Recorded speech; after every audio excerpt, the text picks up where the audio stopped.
Hey, what's up, Zach here, and today I've got the all-new Asics Gel Resolution 10. Let's get into them. And thanks to Tennis Warehouse and Asics for getting me a pair of these to check out. However, as always, this video is not sponsored, and all opinions, good, bad, and indifferent, are all my own. Now let's get the elephant in the room out of the way. These things look a lot different than the traditional Gel Resolution line because the medial wall of these is a true mid-top. The design of the uppers of these changed quite a bit. A lot of the other changes though are under the hood, so in terms of shape and size, so we'll get to that later. But in terms of the uppers, there's just a lot going on. So number one, I'll start in the heel counter and ankle collar of these things. Yes, the medial side is a mid, the lateral side is a little bit more of a low, or just traditional low collar of the Asics Gel Resolution line.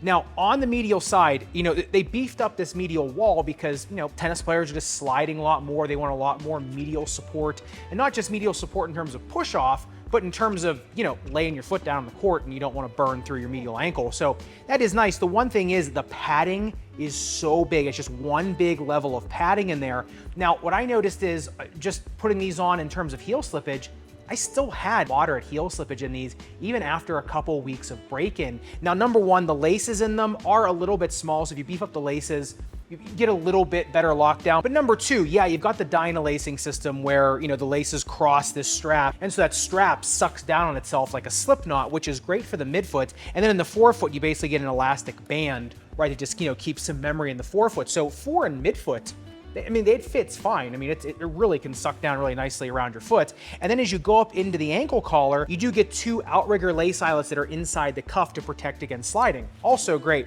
Then on the lateral side, this is like in the old Jordan models, you get a choice of lacing. And I have tried pretty much every combination of this, and I found using the outside eyelet on the second most proximal lace eyelet, and then throwing a runner's knot in the most proximal lace eyelet gave me the least amount of heel slippage. I'm telling you, I tried tons of configurations on these, and that was the best, but I still just had a little bit of slippage. And I think the reason for that is because the ankle collar is just one big pad on the medial side. If they would have done some more stitching in here and had some more protruding pods of tread so it could kind of, suck down around your anatomy of your ankle a little bit better, I think that the heel slippage would have been a little bit better. The internal heel counter on these things is ridiculously thick. It is super strong. Plus, you do get the Dyna wall that comes around the outside of the shoe, so it does complement an external heel counter as well.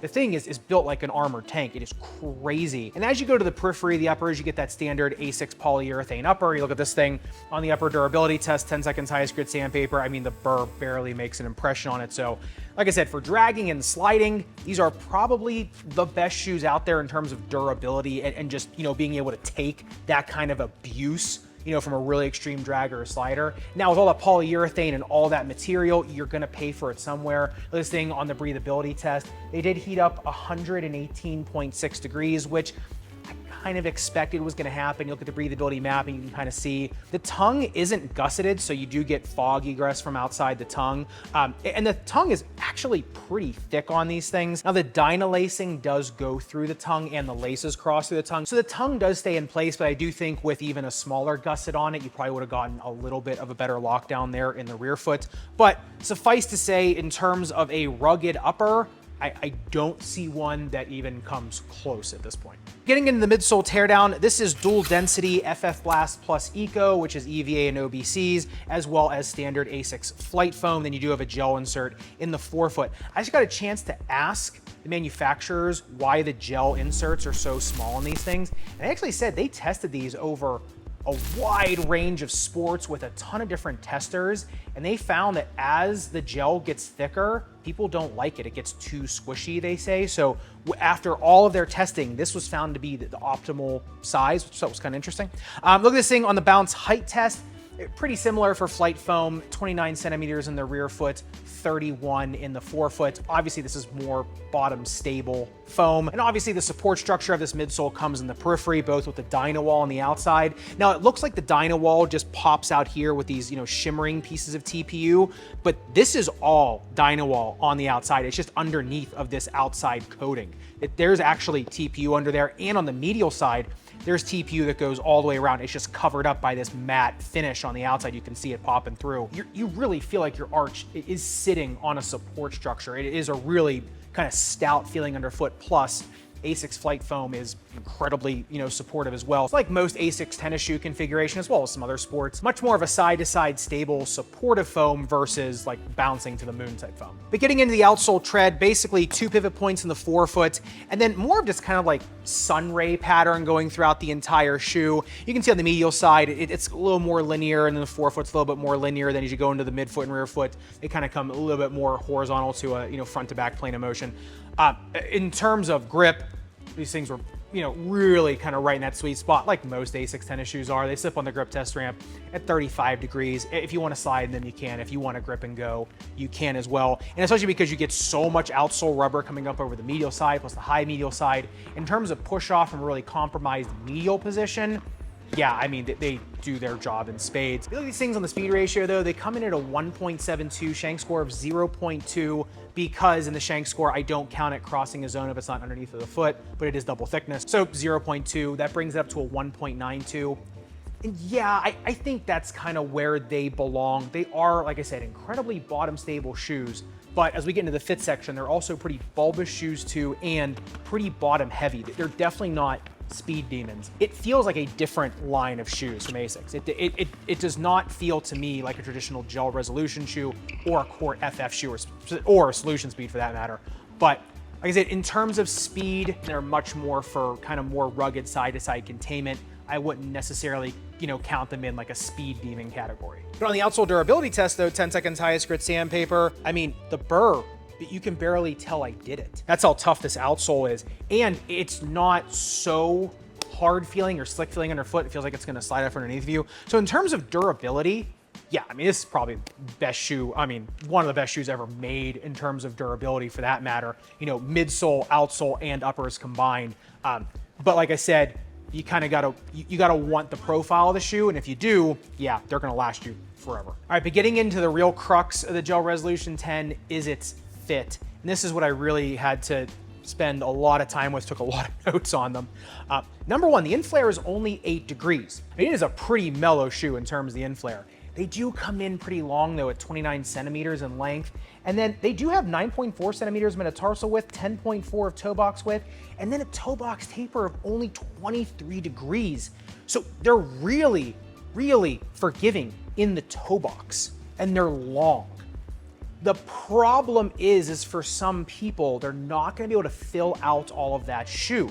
Even me, who has a 2E foot, because I'm a little bit inflared, I couldn't fill out the front part of the shoe, but going down a half size for me would have been a problem because of the dyno wall and my prominent styloid. So I know this sounds weird. For a narrow medium foot in men's sizing, I would say go down 1/2 size, or you can go with your standard size in the women's model, because the last is just a little bit more, it's not as bulbous in the forefoot. They're not as clunky as the men's version. Now, when I talked to the women that played in them, they said the shoe fit, both of them, they had 2 different foot types. They said it fit perfect. The men I had in the shoe all said the same thing in their standard size. Like, I kind of wish I would have went 1/2 size down. That's what everyone was saying. But if you're a 2E and you're flat footed, right, you don't butt up against the outside of the shoe like I did. I'm more of a C-shaped foot, I'm the opposite. And then you just go true to size. If you're a 4E flat foot, I'd probably just still try to go true to size on these things. You start going up more, number one, the weight's gonna get a little bit high, you're gonna get pretty long. Now, if you're really long-toed, long-footed 4E, by all means, go up a size in them. But like I said, the more you can stay true to size on these because of the high volume toe box, because it's a little more quote-unquote anatomic. If you're someone that wants more of an anatomic toe box shoe and a tennis shoe, here you go, this is it. I would say for anybody wearing these, I would double sock or make sure you're wearing thicker socks just to fill out some of the crevices in the shoe so it doesn't feel like you're swimming in them. If you're a 2E and 4E and you're more of inflared foot, like you over supinate or you're more C-shaped, metaductus, that's where the mismatches are gonna happen in these things.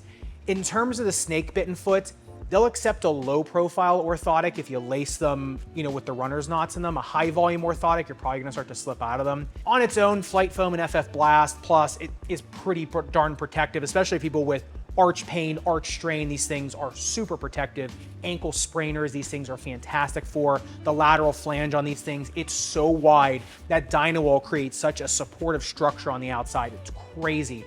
If you're somebody with weak legs or prone to shin splints too, probably not going to be the best thing out there for you. Obviously, Taylor's bunion or prominent styloid, you're also going to have some issues with these. So I'd say everything on the bottom of your foot or anything medial or in terms of stability, spraining, they're fantastic. Just watch out if you're not the right foot type. And like I said, go with the double sock. But getting into the almighty playability of the Gel Resolution 10, I've been lucky. I've been able to play in these for a while now.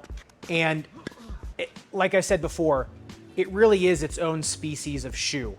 It is, to me, distinctly different from the Gel Resolution line. It is not as nimble or speedy as the Gel Resolution line, but it is much more rugged. It is much, you feel like you're much more in an armored tank in these things. And so if you're someone that really likes to beat up shoes, if you're someone that goes through a lot of shoes, if you're someone that gets really weird wear patterns, that's where these things are gonna shine. If you're someone that does not want to sprain your ankle, that's where these things really shine. I found that for me, as someone who's a heavier player, has heavier footsteps, I did like the protective feeling underfoot.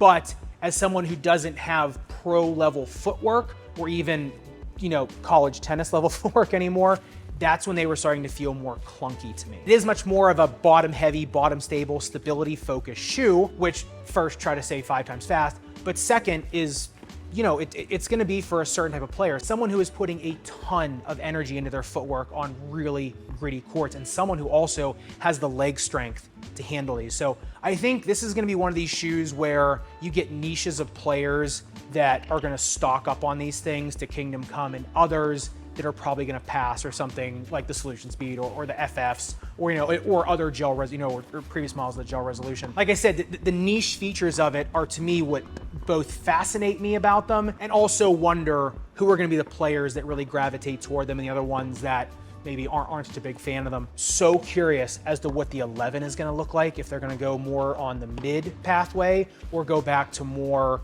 of the 8s and 9s, you know, that type pathway. I'm fascinated to see what they do with that. And like I said, I love tennis shoe companies that are doing different things, especially like Asics doing something like a mid, right, and doing a hybrid mid. I think that with the feedback from this model and what they could do in the 11s with a mid. Did it again. Did that twice with the same shoe. Just by changing some little things, some small tweaks, kind of in the alignment of the ankle collar and the padding, I think they could really start dialing in something really, really cool. So I'd love to hear your thoughts in the comments down below, especially since the Gel Resolutions are so popular. I'd love to know if you are someone that's coming from the 8s or the 9s, if you are going into the 10s, or if you're stocking up on previous models. Let me know in the comments down below. And if you want to see the complete opposite end of the spectrum still in the Asics lineup, the Asics Solution Speed FF3 going to the knife, make sure you click into this video up above and subscribe down below. Respect your urban foam. I'll see you somewhere in the Sneakerverse.